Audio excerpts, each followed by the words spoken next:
Stroman, instructor, DS. No, that stands for drum spots. But so last week I presented a question to the crowd. So I'm gonna present the same question. The question is, why do we tie? Why do you tie? It's an open question. Feedback. Flies to catch fish. Why do you tie? Catch a fly that you tie, or catch a fish that you tie.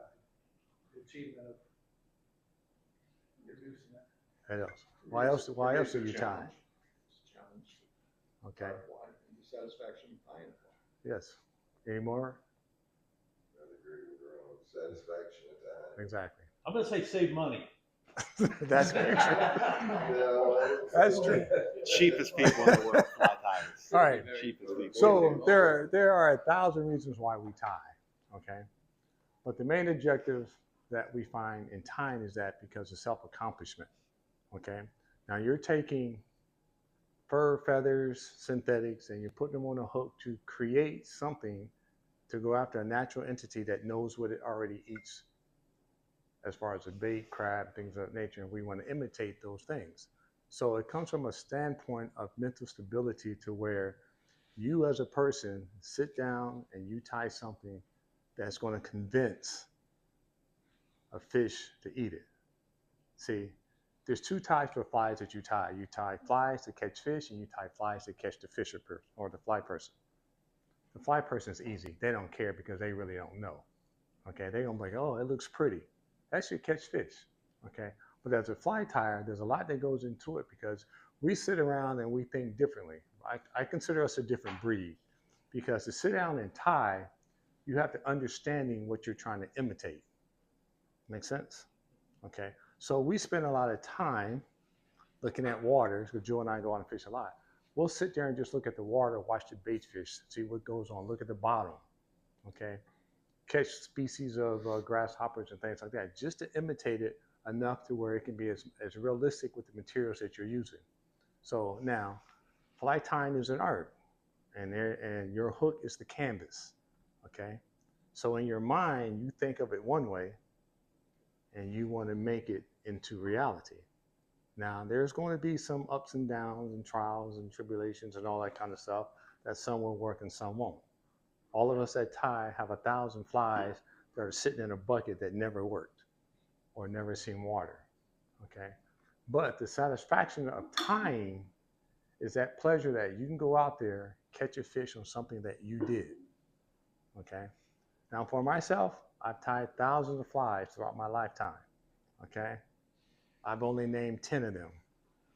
I don't name my flies. I let my friends name my flies.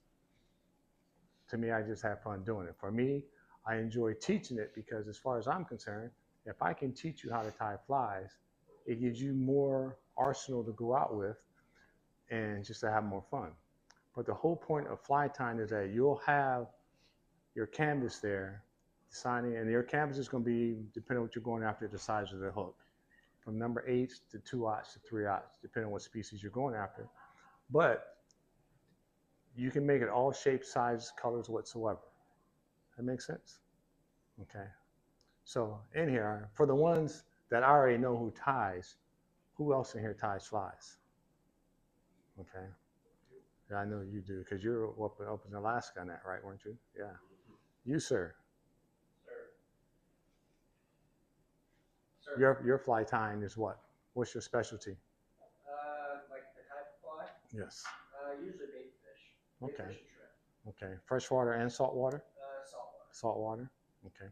And that's the other thing about it. You have preferences, but here we have both.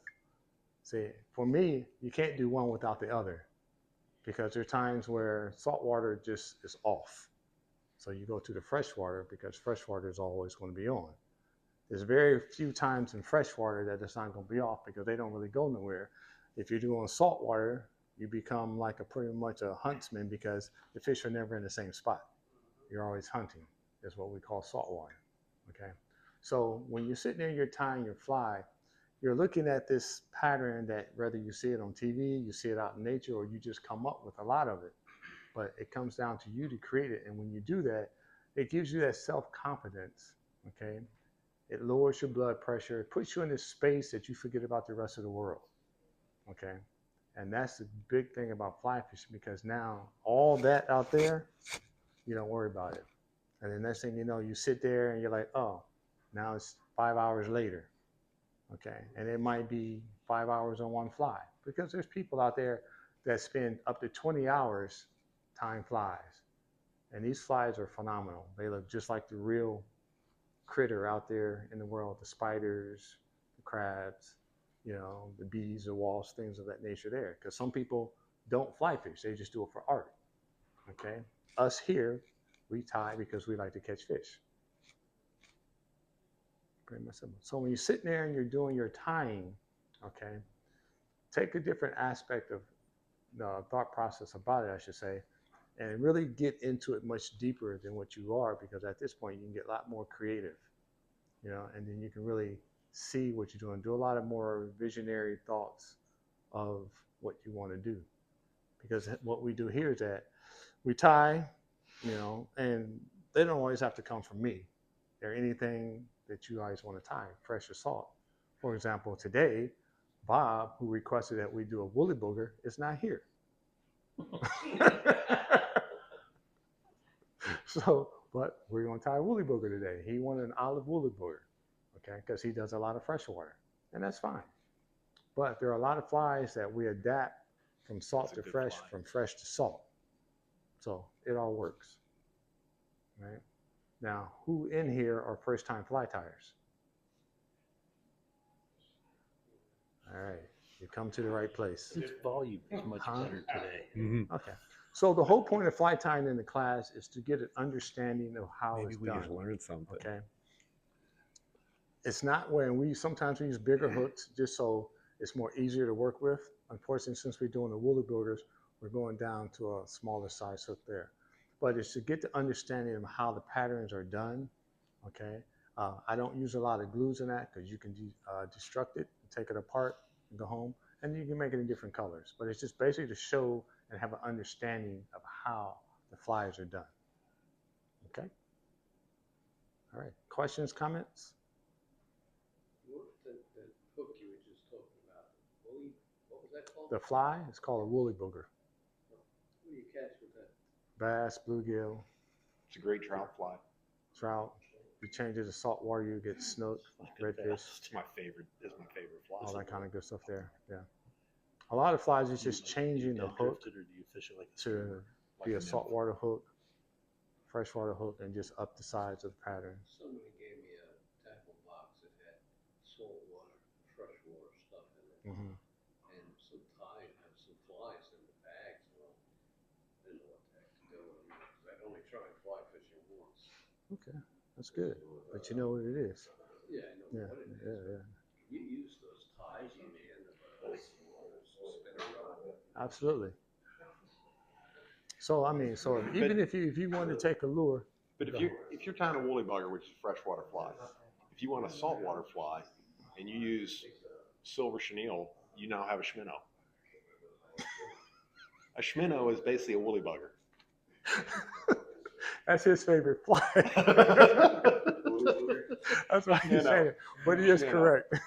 Yeah. Yeah, that's his favorite fly. I was telling Chad that before you came. I was like, every time I go out, he'll tie on a hopper. I'll tie on a schminnow. Yeah. But just make sure if you're doing both, keep them separated, because the salt will rust the freshwater hooks very quickly. Very quickly. All right. Any other questions, concerns? No? All right. See, there's a master right there.